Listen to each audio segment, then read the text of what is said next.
Depuis à peu près 30 ans maintenant et la fin des régimes soviétiques, il a été beaucoup défendu l'idée que plus que la fin d'une époque, c'était la fin d'un certain régime d'historicité, une certaine manière d'envisager l'histoire. Donc, notamment, c'est François Hartog qui avait théorisé ça le premier, mais ça a été beaucoup repris. Un régime qu'on qualifiait de moderne, justement, et qui était basé entre autres sur la rupture avec un passé et la promesse d'un futur radieux, donc, qui selon lui aurait gouverné toute la période 19e jusqu'à la fin des régimes soviétiques. Et aujourd'hui, depuis, on serait rentré dans le présentisme, ce qu'il appelle le présentisme, donc la dictature d'un présent perpétuel qui serait sans lien avec le passé et sans autre horizon que sa propre continuité. Alors vous vous inscrivez en porte-à-faux avec cette vision. Pourquoi, selon vous, dans cet ouvrage, pourquoi, selon vous, elle est erronée? Pourquoi elle est erronée? Parce que, fondamentalement, je pense que la manière dont, disons, la pensée dominante aujourd'hui construit le temps, construit notre présence dans le temps, disons, n'est pas radicalement différente de celle que nous connaissions il y a, disons, 50 ans, quoi, pour remonter loin par rapport à ceux qui sont présents ici. Donc voilà, donc je veux dire qu'on nous dit il y a un temps où en quelque sorte les choses étaient pensées en fonction de l'avenir, en fonction des promesses de l'avenir, un temps où finalement le temps lui-même était censé faire des promesses, conduire à l'émancipation, et puis maintenant bon, on est dans un temps finalement où on est fixé un petit peu sur l'immédiat. Alors bon, ça se lie plus ou moins à des thèmes, soit à des valorisations positives, du genre enfin on a fini avec les utopies, quoi, soit négatives, du genre on est dans un monde où les gens ne pensent plus qu'à l'immédiat finalement, le monde tout le monde communique avec tout le monde tout le temps, on est tous présents les uns aux autres au bout du monde, ce qui fait que finalement bon, il y a plus en quelque sorte d'histoire, on vit tous dans cette espèce aussi de présent qui est le présent de la consommation, que sais-je, ou de la communication pour la communication. Bon voilà, donc il y a tous ces thèmes, donc ça a commencé bien sûr avec aussi l'histoire le thème de la fin des grands récits, quoi. Or ce qui me frappe quand même, c'est que bon, on est toujours en gros gouverné un petit peu par un type de grand récit, quoi, qui malgré tout définit toujours le présent comme un risque permanent, quoi. C'est-à-dire qu'on est comme et bon, simplement ce qui a changé, c'est que on a connu bien sûr un temps où malgré tout, on peut dire le grand récit dominant, enfin celui des classes dominantes, était en quelque sorte comme survolé, surplombé par un grand récit qui était le grand récit marxiste, qui disait que tout ça, malgré tout, allait vers une certaine fin qui était une fin d'émancipation. Alors bon, d'un côté, on peut dire que oui, bien sûr, on a du mal aujourd'hui à penser le temps en pensant que le temps porte en lui une puissance d'émancipation, ou on peut penser au thème du genre, disons, le thème marxiste du capitalisme disons, qui est son propre fossoyeur, qui engendre, disons, sa propre destruction. Donc, bien sûr, on n'est plus dans ce genre de temps-là, quoi. Mais on est quand même toujours dans un temps où on nous dit à chaque instant, faites attention, surtout, méfiez-vous du présent. Bon, il faut calculer l'avenir. En gros, c'est le discours, on peut dire le discours néolibéral dominant n'est pas du tout un discours du présent absolu, quoi. C'est un discours qui nous dit aussi constamment, à quel point on est à chaque moment sur le bord de l'abîme, à quel point, disons, il faut garder le cap, disons, vers un certain terme, le terme de la croissance, que sais-je encore. Donc, on est toujours dans un temps qui est plus ou moins orienté vers le futur, orienté par l'idée des menaces du futur. Bon, c'est vrai que pour l'essentiel, c'est les menaces qui ont pris la place des promesses, quoi.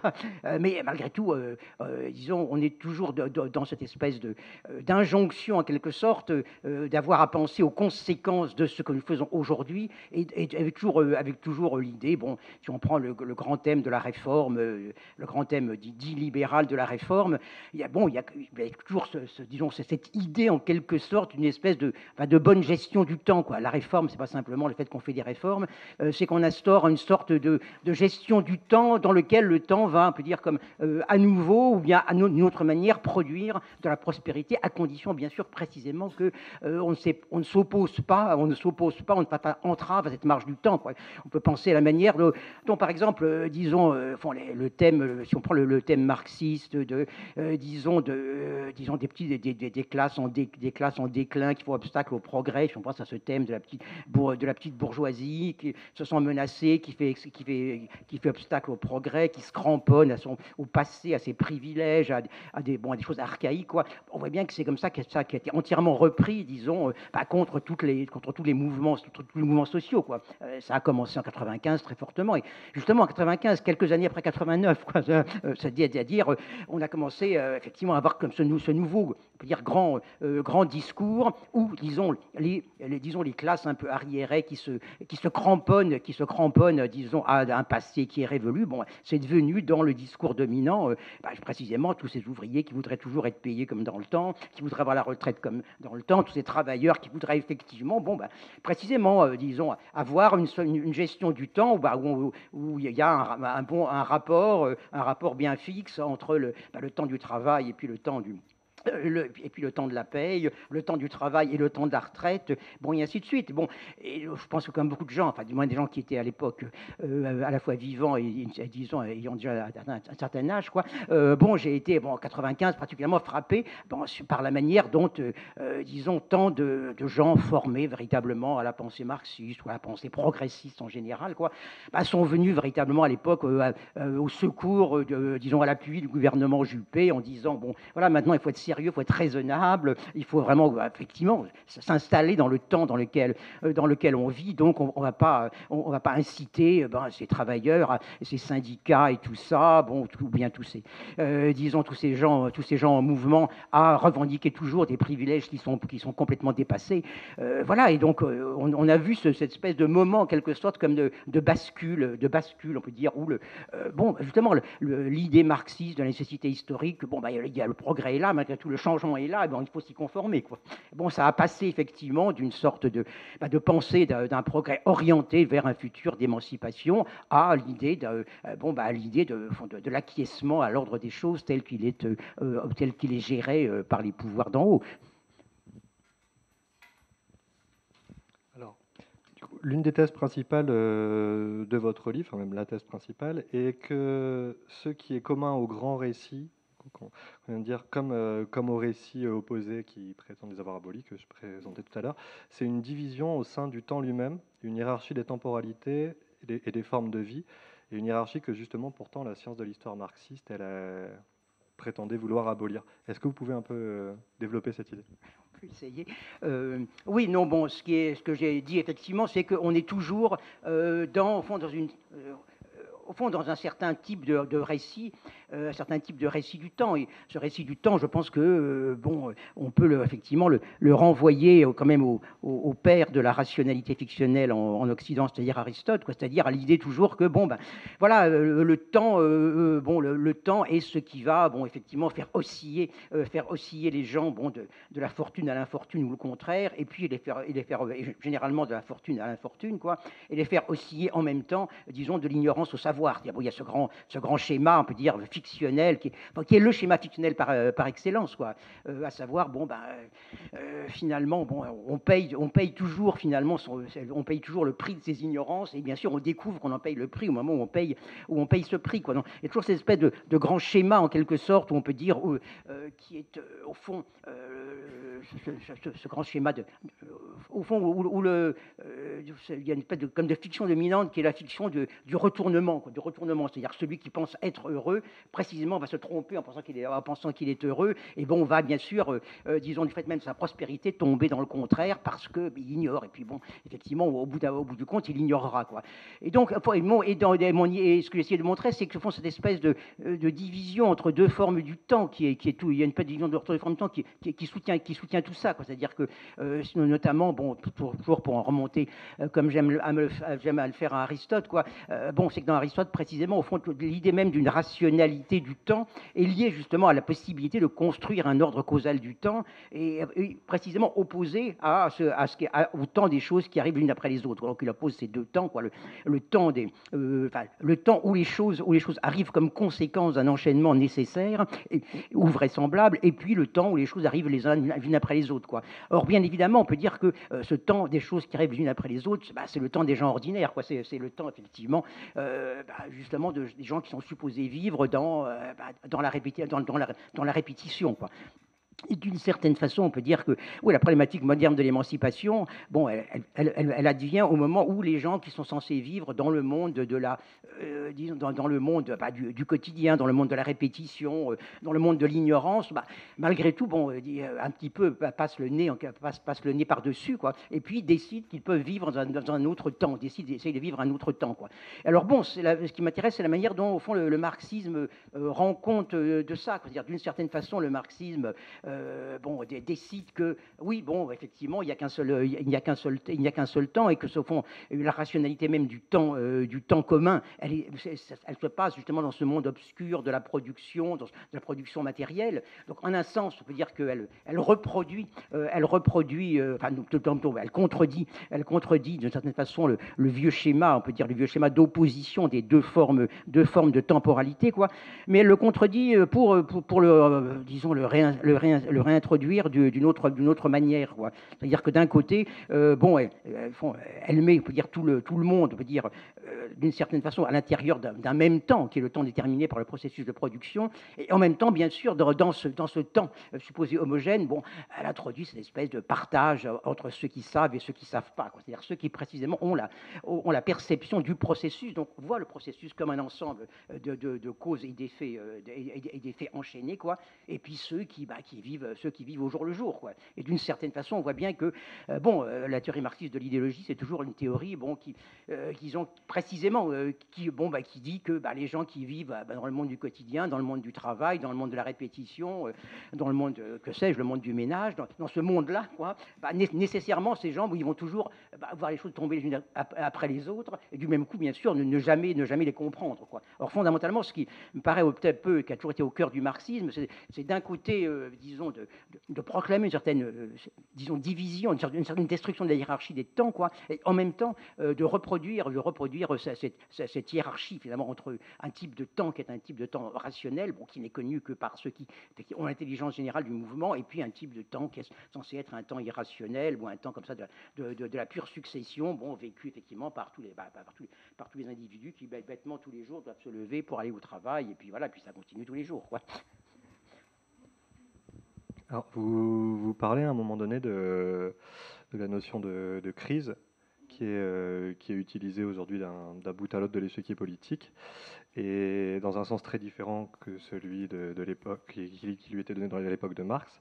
Pourquoi est-ce que, selon vous, le terme même de crise creuse encore l'écart justement entre deux catégories d'humains ? Bon, je pense que, comme beaucoup d'autres, j'ai été frappé par la façon dont, disons, la notion de crise, bon, que nous, on a connu dans notre jeunesse, effectivement, liée au processus, on peut dire, de production des richesses, liée à toute une théorie des cycles économiques, quoi. Bon, cette théorie disons, des crises, bon, a pris effectivement une espèce d'aspect entièrement inflationniste de nos jours, quoi.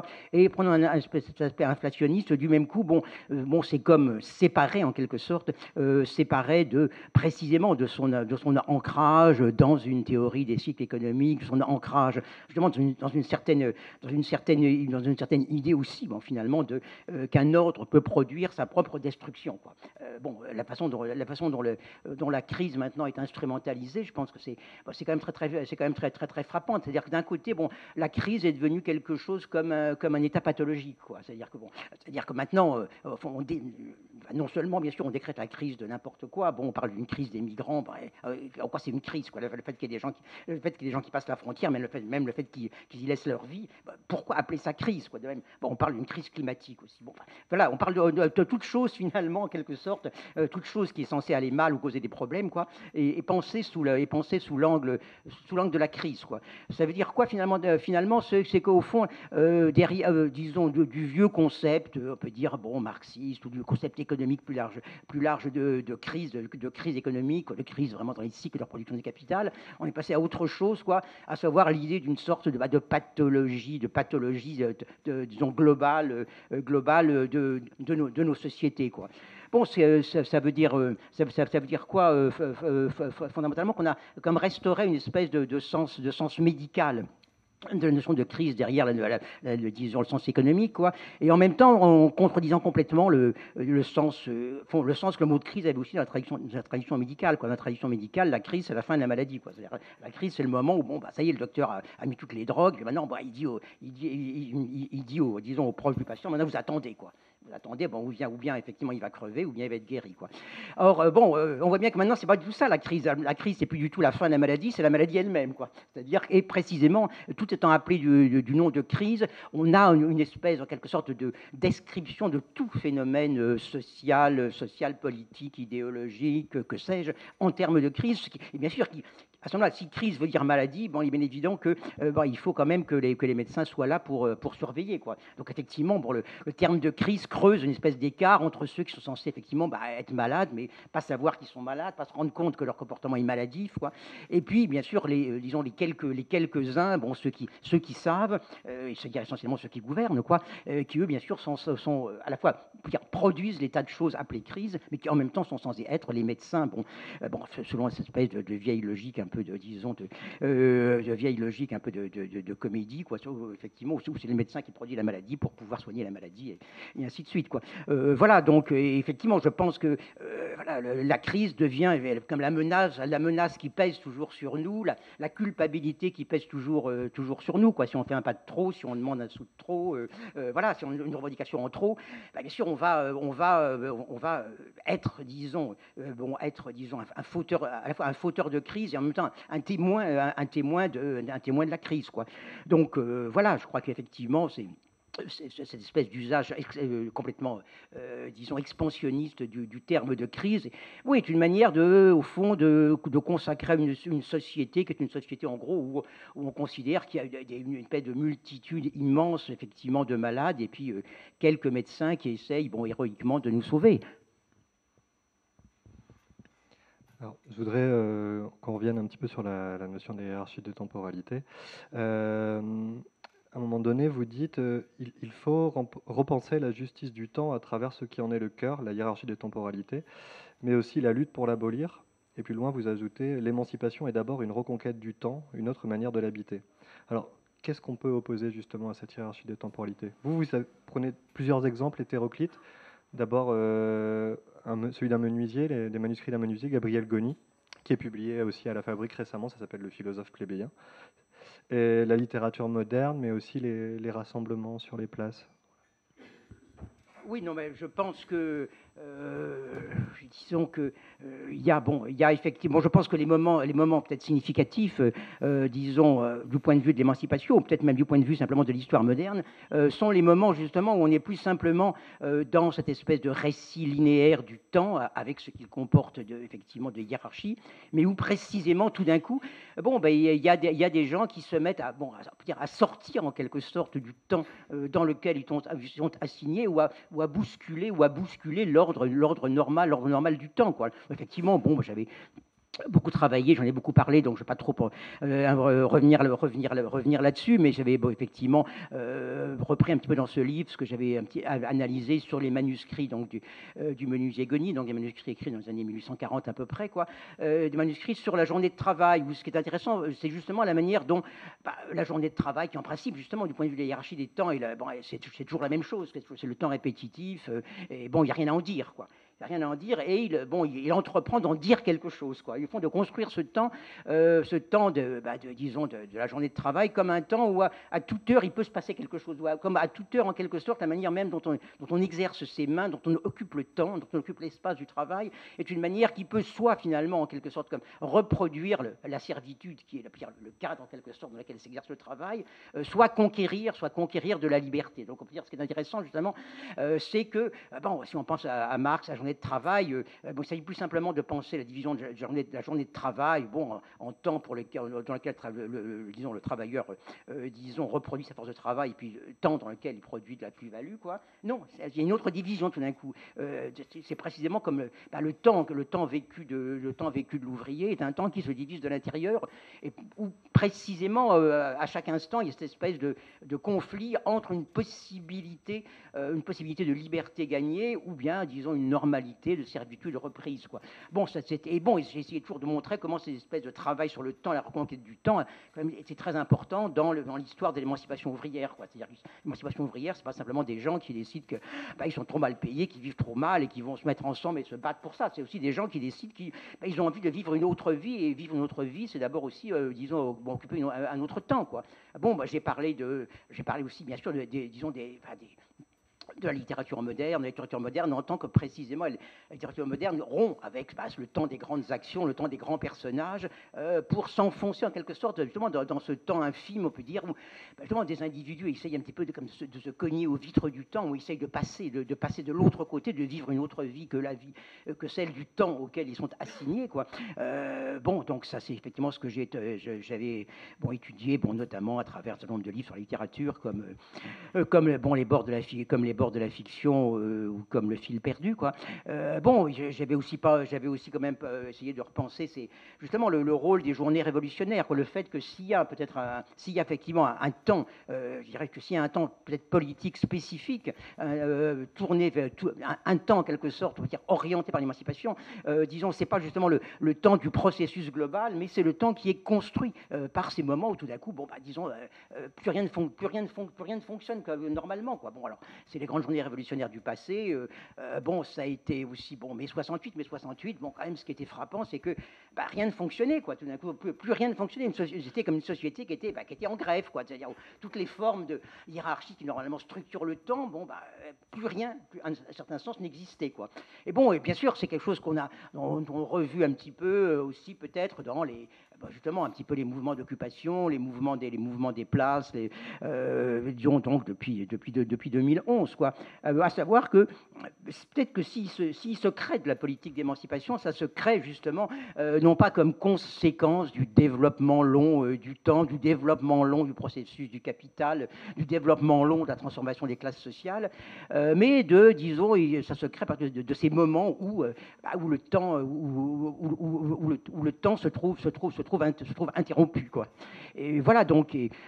Ce que je trouve important, sinon, c'est de penser justement qu'il y a un pouvoir spécifique disons des moments, des moments qui créent un autre temps, quoi. Alors justement parce qu'on est toujours dans cette idée que il y a l'éphémère, il y a la longue durée. La longue durée, ça veut dire stratégie. Il y a l'éphémère. Alors la révolte éphémère contre les stratégies à long terme. Mais on voit bien que c'est pas comme ça que l'histoire moderne a fonctionné, quoi. C'est-à-dire que c'est pas d'un côté des gens qui font des révoltes éphémères, puis de l'autre côté des gens qui ont une vision à long terme qui va appuyer disons l'espérance révolutionnaire sur le développement de la classe ouvrière, quoi. Non, c'est autre chose. C'est-à-dire qu'il y a des moments où il se crée des brèches. Ces brèches créent des mobilisations. Ces mobilisations créent des aspirations. Ces aspirations créent comme des formes d'histoire commune, quoi. Tout à l'heure, je parlais de 95, quoi. 95, à la fois, c'est le moment où on a bien vu s'installer cette espèce de nouvelle logique où justement une certaine science marxiste se mettait au service de l'ordre nécessaire tel que les gouvernants le décidaient. Et puis en même temps, il y avait comme cette espèce de suite de 68, quoi. C'est-à-dire suite de 68, disons que oui, mais par rapport à ça, il y a une manière d'occuper ensemble la ville, d'interrompre ensemble le cours du temps, d'occuper ensemble, disons, l'espace commun, et de créer quelque chose comme un espace-temps spécifique. On pourrait revenir à la notion de modernité, et notamment à la modernité artistique que vous développez beaucoup. Il y a plusieurs parties de votre ouvrage dessus. Mais de manière générale, ok, pardon. De manière générale, pourquoi, selon vous, les notions de modernité, de modernisme ou d'avant-garde sont incapables de conceptualiser les transformations qui ont subverti l'art au 19e, au 20e siècle? Pourquoi ? Parce que je pense qu'elles opèrent justement disons une espèce d'instrumentalisation beaucoup trop simple et beaucoup trop linéaire du temps, quoi. C'est-à-dire qu'il y a plusieurs manières de penser, un petit peu ordinaire de penser la modernité. C'est-à-dire ceux qui pensent que la modernité, ça veut dire qu'il y a une espèce d'accélération, il y a la révolution industrielle, il y a des nouvelles techniques. Donc il y a des formes d'art nouvelles qui vont se créer comme conséquence et ainsi de suite, quoi. Disons un petit peu le type de modernité qu'on pourrait dire futuriste, quoi. Qui pensent un petit peu la modernité comme voilà, la modernité artistique comme le moment où l'art peut se mettre un petit peu au rythme des machines, au rythme, à la vitesse de la voiture, et ainsi de suite. Bon, on connaît bien sûr, disons, les grands manifestes à la Marinetti, on connaît aussi tout ce qui a pu un petit peu effectivement se rêver dans les années 1920 autour d'une sorte comme au fond, disons, comme d'unité en quelque sorte entre les formes même du travail machinique et puis les formes d'un art transformé qui avait dit adieu aux vieilles lunes romantiques, quoi.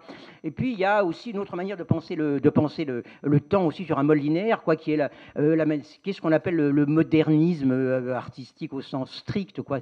Donc, qui est quand même une idéologie extrêmement étrange, quoi, extrêmement étrange, parce que au fond, l'idéologie du modernisme, dont on sait qui est l'idéologie sur laquelle le modernisme en art consiste pour chaque art en quelque sorte à se concentrer sur ses propres matériaux, sur ses propres procédures, et ainsi de suite, quoi. Alors, disons, théorique a notamment été formalisé donc, à la fin des années 30 par Clement Greenberg, qui était donc un marxiste américain, comme ça, animateur d'une revue qui était importante à l'époque, qui s'appelait Partisan Review, qui était comme la revue de la gauche, quoi, de la gauche dure aux États-Unis, quoi.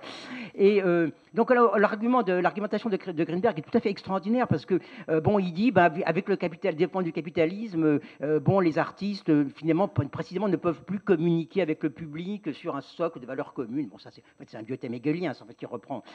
Bon. Et par conséquent, les artistes sont de plus en plus isolés. De plus en plus, ils vont plus finalement, justement, se dévouer aux tâches anciennes de l'imitation, mais ils vont imiter le fait même d'imiter. Ils vont en quelque sorte imiter le fait de faire de l'art, quoi. Autrement, c'est tout à fait intéressant parce que il dit, c'est comme dans l'Antiquité, lorsque les cités grecques justement avaient perdu leur liberté, il y a eu l'alexandrinisme, le développement d'un art un petit peu du raffinement, de la sophistication. Et c'est ce qui se passe maintenant. Alors on se dit, c'est un peu bizarre, quoi. Pourquoi est-ce que c'est vraiment un progrès que maintenant l'art ne s'occupe que de lui-même, se concentre sur ses matériaux, quoi. Et alors c'est là que vient l'autre côté de l'argument de Greenberg, qui consiste à dire, parce que en face il y a le kitsch. Et le kitsch, c'est quoi? Le kitsch, c'est le fait pour lui que se développe justement toute une culture, qui répond, on peut dire, aux besoins de ces espèces de populations modernes, qui arrivent de la campagne à la ville, qui veulent de la culture. Alors il y a tout cet argument, qui est aussi un argument très proche, l'argument de l'école de Francfort, quoi.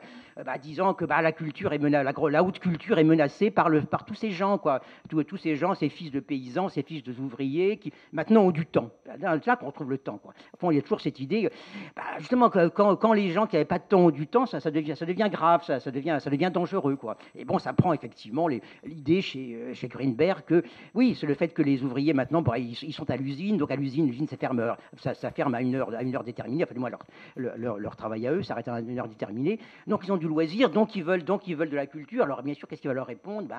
C'est le kitsch, c'est disons, voilà, c'est toutes des formes de musique abattardies qui vont trahir le grand art, quoi. Donc par conséquent, la conséquence, c'est qu'il faut que les artistes, en quelque sorte, de plus en plus ne s'occupent plus que de leur art, ne s'occupent plus que de leurs matériaux pour justement échapper à cette espèce de menace de la culture, des enfants de paysans, des enfants d'ouvriers qui maintenant veulent de la culture, quoi. Voilà, donc alors il y a tout ça, mais qui repose sur une espèce d'idée de linéarité du temps, c'est-à-dire que finalement, est-ce qu'il faut que l'art s'accorde au développement du capital, au développement de la technologie, au développement social, ou est-ce qu'il faut qu'il y résiste, quoi. Et ce qui est assez effectivement surprenant, c'est la manière dont, au fond, Greenberg et tout ce monde-là définit l'avant-garde comme une résistance, c'est-à-dire qu'on essaye de faire barrage, en quelque sorte, au temps qui avance, quoi.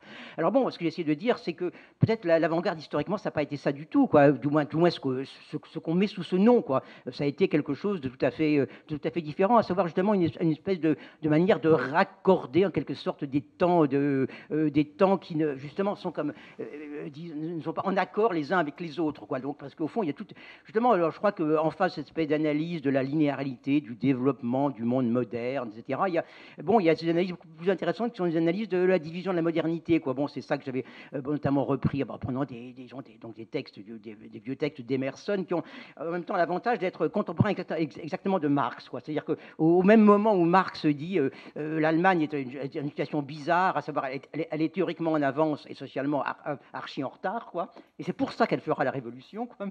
C'est ça qu'il peut y avoir une nouvelle révolution, précisément parce que l'Allemagne ne suit pas un développement historique normal, quoi.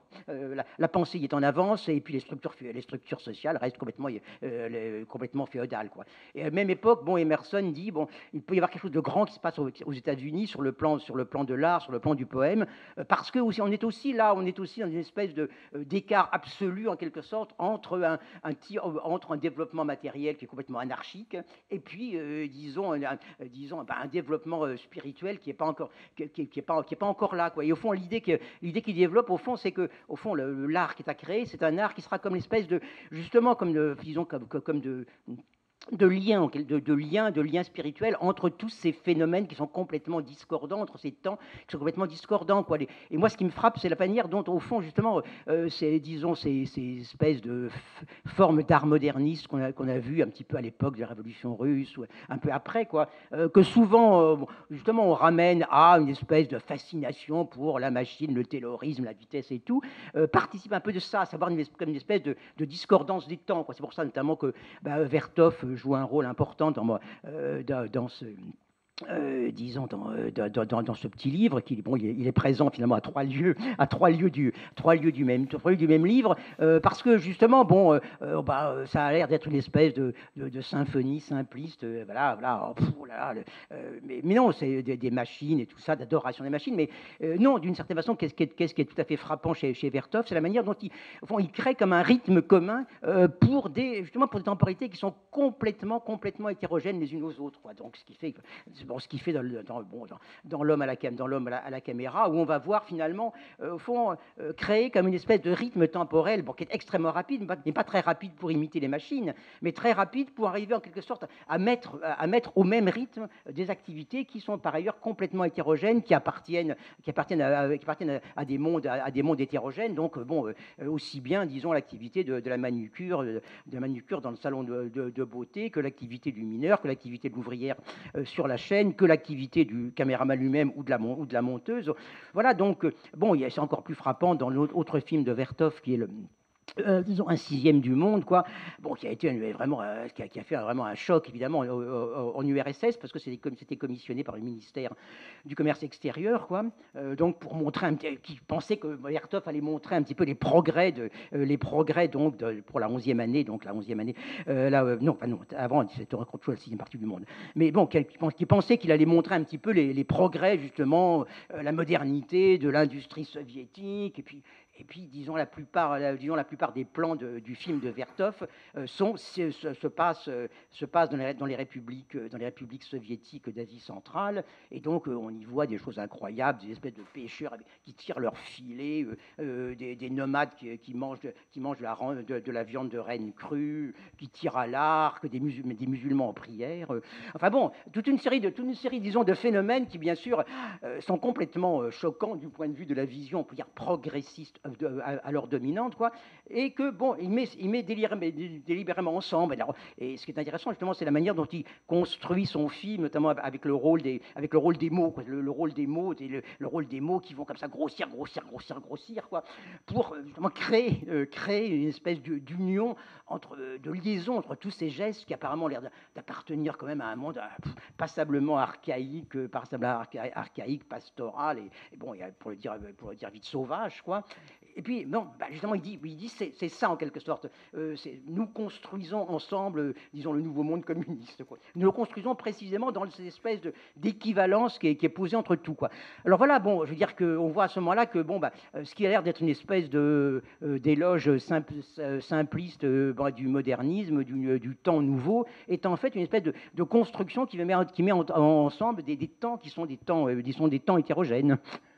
Voilà, donc je pensais qu'on pouvait vraiment essayer de repenser justement la modernité artistique en se sortant un petit peu de cette espèce de double modèle, le modèle un peu futuriste naïf, quoi, et puis cette espèce de modèle nostalgique où finalement le moderniste est celui qui doit essayer de répondre au désastre des temps modernes, pour le dire vite.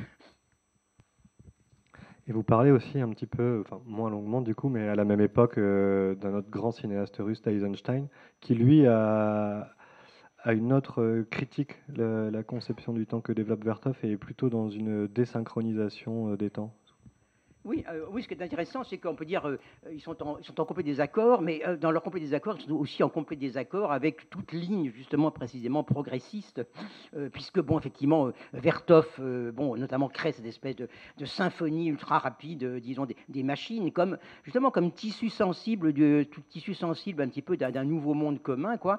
Et puis bon, Eisenstein, bon, trouve ça complètement ridicule. Bon, il dit c'est du panthéisme, c'est du whitmanisme, etc. Bon, voilà, c'est pas ça donc. Mais en même temps, ce qui est très très frappant, c'est qu'est-ce qui va opposer à ça, puisque donc, disons, l'homme à la caméra sort en 28, donc c'est juste un an après, donc il sort la ligne générale qui s'appelait originairement l'ancien et le nouveau, quoi. Donc en principe, justement, on oppose l'ancien monde et le nouveau monde, quoi. Sauf que pour l'essentiel, l'ancien monde, ben, c'est les cérémonies religieuses, quoi. Mais le nouveau monde, au fond, ce sont des cérémonies d'un autre type. Et bon, on sait à quel point, effectivement, aussi le film de Eisenstein a pu être dérangeant. Bon, quand on le voit maintenant, aujourd'hui, on dit, oh là là, c'est vraiment de la propagande soviétique hard et c'est pénible, quoi. Mais bien évidemment qu'à l'époque, c'était complètement à l'opposé de tout ce que pouvait souhaiter le gouvernement soviétique comme type de propagande, quoi. Puisque notamment, bon, disons, il y a cette espèce au fond, de création, d'idées, de création comme une espèce de mythe, quoi. Au fond, il s'agit de créer des mythes, de créer des cérémonies, et bon, et notamment, il y a dans la ligne générale cette espèce de grand épisode complètement fou qui est l'épisode des noces du taureau, quoi, des noces du taureau. Donc vraiment, voilà, il s'agit de créer comme une espèce de nouvelle mythologie, quoi. Précisément, et donc en remontant, on peut dire, au plus ancestral, en essayant de créer comme une espèce de langage originel des mythes et des images qui iraient ensemble, quoi. Voilà, bon, voilà, Eisenstein pense qu'il va faire avancer l'histoire, ou avancer la conscience socialiste, précisément en introduisant cet élément mythique complètement hétérogène, c'est-à-dire qu'on a en même temps, on peut dire, bah, on a les tracteurs, quoi. Bon, on a effectivement les tracteurs, sauf que les tracteurs, justement, ils ne marchent pas, quoi. Et c'est comme ça qui est frappant quand même. Bon, c'est-à-dire que bon, il y a cette espèce de grand éloge de la mécanisation et quand le tracteur arrive, il marche pas, quoi. Mais en revanche, bon, ce qui marche effectivement, c'est ces espèces de grandes cérémonies ou ces espèces de grands poèmes en quelque sorte avec ces espèces disons ces pourceaux qui sont tous en train de téter la même truie. Bon, alors bien sûr, il y a encore on est à nouveau dans la mythologie, quoi. Voilà. Donc je pense que c'est quand même quelque chose de très significatif au cœur de ce qu'on baptise un peu le modernisme artistique, il y a en fait des espèces de tensions considérables justement entre des temporalités différentes. Et l'idée que précisément, bon, être moderne, c'est essayer de créer quelque chose comme une unité de temporalité hétérogène ou voire antagonique. Vous parlez aussi de la danse. D'un moment de la danse, et où notamment avec les mouvements libres, elle était aussi au cœur de ce projet de dissoudre les hiérarchies de corps et de temporalité. Est-ce que vous pouvez un peu développer ça? Oui, enfin bon, un peu rapidement bien sûr. Non, ce qui est bon, il se trouve qu'à une époque j'ai pas mal travaillé un petit peu sur disons un petit peu finalement les idéologies de ce qu'on pourrait appeler une politique du mouvement ou une politique du corps en mouvement, quoi. Alors bon, très souvent aussi, je dirais que on voit disons cette espèce d'importance à un moment donné historique un petit peu de la danse, de la performance, comme une espèce d'éloge comme ça un peu justement de l'action collective, des corps mobilisés. Donc on fait très facilement une espèce de concordance, disons, entre l'espèce disons d'épopée du temps nouveau, du peuple nouveau, et puis effectivement cette espèce disons de place que prend la danse, que prend la chorégraphie, que prennent les grandes chorégraphies collectives, disons au début du XXe siècle, quoi. Bon, jusqu'à ce qu'on a pu voir bien sûr à l'époque hitlérienne. Mais moi, ce qui me frappe justement, peut-être que ce qui donne à ce moment-là à la danse son importance, c'est pas tellement, disons, d'être comme une espèce de métaphore de l'énergie collective, quoi. Mais c'est d'être une métaphore d'autre chose, à savoir un temps justement qui est devenu un temps un temps sans hiérarchie, quoi. Et bon, ce qui je trouve, ce que j'ai essayé d'analyser par ailleurs, bon, un petit peu aussi dans Aristotélis, voilà, c'est au fond le rôle de ces formes de théâtre, de ces formes de performance, de ces formes de danse, où ce qui vient au premier plan, c'est justement au fond, l'abolition des hiérarchies, au fond, des hiérarchies entre quoi? Entre justement un monde des êtres actifs et un monde des êtres passifs. C'est-à-dire, bon, on peut dire que toute la poétique classique est fondée sur l'idée de l'action. L'idée de l'action est elle-même fondée sur une espèce de partage, on peut dire implicite, du monde entre les gens actifs et les gens passifs, quoi. Or, ce qui est intéressant justement, avec disons notamment ce qui arrive dans les transformations de la danse, bon, fin 19e, début 20e, c'est la manière dont le paradigme du corps dansant est justement un paradigme comme d'abolition de ces hiérarchies, quoi. Et bon, c'est notamment ce que j'essayais un petit peu de montrer à travers l'idée du mouvement libre, quoi. Bah, le mouvement libre, c'est une chose qui a une longue histoire dans la modernité, donc je vais pas la développer, mais bon, notamment, bon, il est question dans ce livre un petit peu disons de quelqu'un, disons d'une danseuse qui à l'époque, bien sûr, a été un petit peu disons, une sorte de modèle, bon, qui est Isadora Duncan, dont on sait que par ailleurs Isadora Duncan, bon, elle est partie en URSS après la Révolution, quoi. Après la Révolution, espérant comme ça créer une école. Enfin bon, elle s'est mise au service de la Révolution. Bon, disons, elle y a au moins rencontré Essénine, quoi, pour son bonheur ou son malheur. Et puis bon, elle est assez vite rentrée, quoi, ne serait-ce que parce qu'il faisait vraiment trop froid, disons, pour faire une école de danse, quoi, qu'il n'y avait pas du tout de chauffage. Bon, ça c'est un aspect anecdotique, mais en même temps, je veux dire que bon, alors ce qui est au cœur quand même de la pensée du mouvement libre d'Isadora Duncan, c'est que c'est un mouvement qui n'a ni commencement ni fin. C'est un mouvement qui n'a pas d'initié, c'est un mouvement qui n'a pas d'initiateur, quoi, au fond. Un mouvement où précisément mouvement et repos, donc activité et passivité, ne peuvent plus être distingués. Donc effectivement, bon, alors c'est lié chez elle à une espèce de vision qu'on peut dire comme ça un peu simpliste, où elle joue un peu l'américaine, on peut dire des grands espaces comme ça, voilà, du vaste pays, quoi, une certaine idée d'accord avec les grands rythmes du monde, d'accord avec le déferlement des vagues. Mais justement, ce qui est intéressant, c'est la manière dont, disons, en même temps, c'est quelque chose qui joue son rôle. Donc, je suis effectivement dans le même film de Vertov, là, dans L'homme à la caméra. Ce qui est tout à fait intéressant, c'est que, voilà, on a à la fin, au moment où j'essaie de synthétiser un peu tous ces mouvements qui ont animé la journée soviétique, quoi, ben, on a tout d'un coup 3 danseuses qui arrivent, mais qu'elles arrivent justement pas sur une scène, elles arrivent en surimpression comme des espèces de symboles, quoi. Et justement, ces danseuses, qu'est-ce qu'elles pratiquent? C'est pas du tout une danse des machines. Bon, à l'époque, il y avait des grands fanatismes pour les danses des machines, quoi. Les malheureux gamins étaient obligés comme ça de jouer, comme ça les bielles. Enfin, bon, il y a des photos terribles comme ça, on les voit, où on voit toutes ces petites malheureuses comme ça qui font effectivement les machines et qui doivent rêver du lac des cygnes en même temps, quoi. Mais bon, ce qui est or, pas du tout, disons, ces danseuses, elles sont comme ça, bon, elles dansent, on peut dire qu'elles dansent pour danser, elles dansent, bon, ce qu'elles performent, c'est le mouvement lui-même, le mouvement comme quelque chose justement qui n'a pas de commencement ni fin, qui n'a pas de hiérarchie et surtout qui n'a pas de but, quoi. Alors, il est bien évident que, effectivement, on célébrait en quelque sorte le mouvement pour lui-même. Et bon, c'est effectivement ce qu'elle fait, mais c'est aussi d'une certaine façon ce que fait Vertov dans son film. Bon, c'est bien sûr en contradiction avec, malgré tout, une doctrine officielle et malgré tout une stratégie officielle qui dit que, justement, si on fait quelque chose, c'est pour ça, c'est pour obtenir tel résultat, quoi. Or, ce que j'ai trouvé intéressant un petit peu, c'est la manière justement dont, peut-être plus largement aussi, la manière dont la danse a pris son importance, on peut dire, disons, dans l'espèce de panthéon moderne des arts et aussi dans l'espèce de pensée moderne de la politique des arts.